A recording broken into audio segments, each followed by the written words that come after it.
It was a cold, gray day on February 25, 1957. Fox Chase, a quiet neighborhood in Philadelphia, would soon become the epicenter of one of the most haunting mysteries in American history. A young man was walking through the woods, an area known for its desolate emptiness. Little did he know, his innocent stroll would lead him to a horrifying discovery. He had no intention of being there.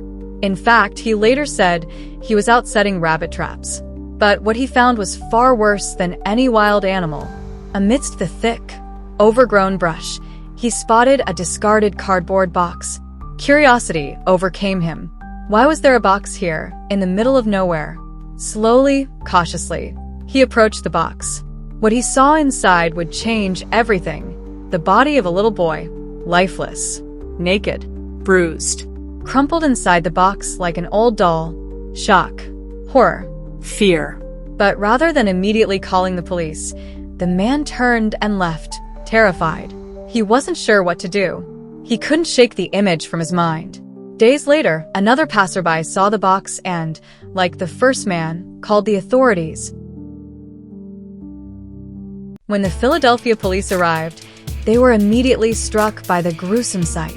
Lying inside a plain cardboard box, once used to ship a baby bassinet, was the small, fragile body of a boy. Estimated to be between 4 and 6 years old, the child was clean, freshly bathed, and his hair had recently been cut, although unevenly, as if someone had hastily done it. But it was the bruises on his body that told a much darker story. The boy had clearly been beaten. His body showed signs of both recent and older injuries, hinting at a life filled with pain and suffering.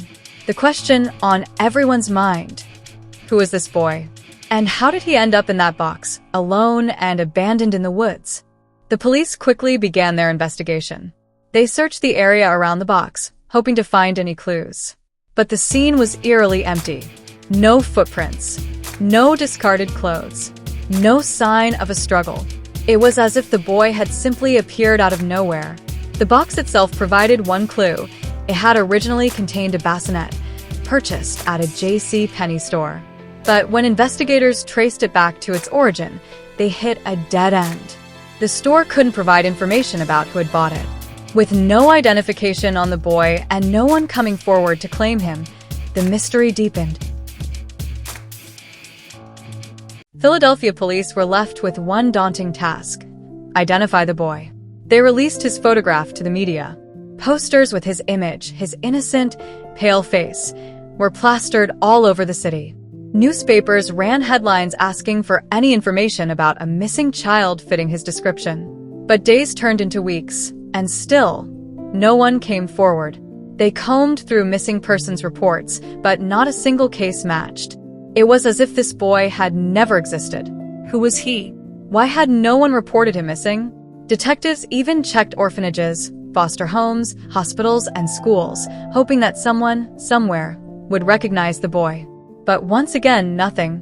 To the investigators, the boy remained a complete enigma. He had no name, no history, no family. He was simply the boy in the box, a nameless victim in a story that seemed impossible to solve. As the investigation stalled, theories began to emerge, each more chilling than the last. Some detectives believed the boy had been the victim of a cruel caretaker, perhaps someone who had abused him for years. Others thought he might have been an illegitimate child, hidden away from the world until his tragic end. There were whispers of child trafficking, of secret, underground networks where children were bought, sold, and discarded when they were no longer wanted. But without concrete evidence, these theories remained just that, speculation. Then, in the 1960s, a woman known only as M came forward with a chilling account. She claimed her mother had purchased the boy. According to her, her mother had held the boy captive in their home for months, beating and torturing him. She described horrific scenes of abuse, culminating in the boy's tragic death. M said that her mother had cut the boy's hair, cleaned his body, and dumped him in the woods like garbage. But was this story true? Investigators couldn't be sure. They had no solid proof. And without that, they couldn't close the case. To this day, M's story remains one of the most disturbing and plausible theories. But like so many other leads, it ended in a frustrating dead end.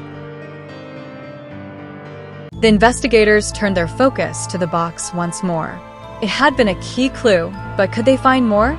The cardboard box was traced back to a baby bassinet sold at JCPenney. Investigators tracked down the specific store, interviewed employees, and tried to find any record of the purchase. Yet no useful information surfaced. Frustration mounted as each potential lead fell apart. Without modern forensic techniques such as DNA analysis, investigators in the 1950s were left with rudimentary tools. They searched for fingerprints, fibers, and any signs of who the boy might have been, but all they found were dead ends. The cardboard box, like the boy, seemed to offer nothing but more questions. As years passed, the boy in the box became a legend in Philadelphia, a ghost that haunted the minds of those who had tried and failed to solve his case. The city was gripped by the tragedy of a young life, cut short in such a brutal manner. But no one could say for sure who this boy was or what had truly happened to him. The detectives who had worked on the case over the years grew older, some retiring without ever finding answers. The boy's case file grew thicker, as tip after tip led nowhere. The mystery became a source of fascination for amateur sleuths and journalists alike. People speculated, shared their theories, and pored over the case files. But despite all the attention, the boy's name remained unknown, his killer unpunished. And then, over 60 years after the boy's body was found, something remarkable happened. In 2022, advances in DNA technology finally gave investigators a breakthrough. After decades of frustration, the boy in the box now had a name: Joseph Augustus Zarelli. Through painstaking genetic research, investigators were able to trace his family lineage, finally giving the boy his identity back. But even though we now knew his name, many questions remained. Who had killed him? Why had no one reported him missing? And why had he been abandoned so cruelly? The identification of Joseph Augustus Zarelli provided a sense of closure, but it was only partial. The mystery of his death was still unsolved. Even though Joseph now has a name, the identity of his killer remains hidden in the shadows. Was it a family member? A stranger?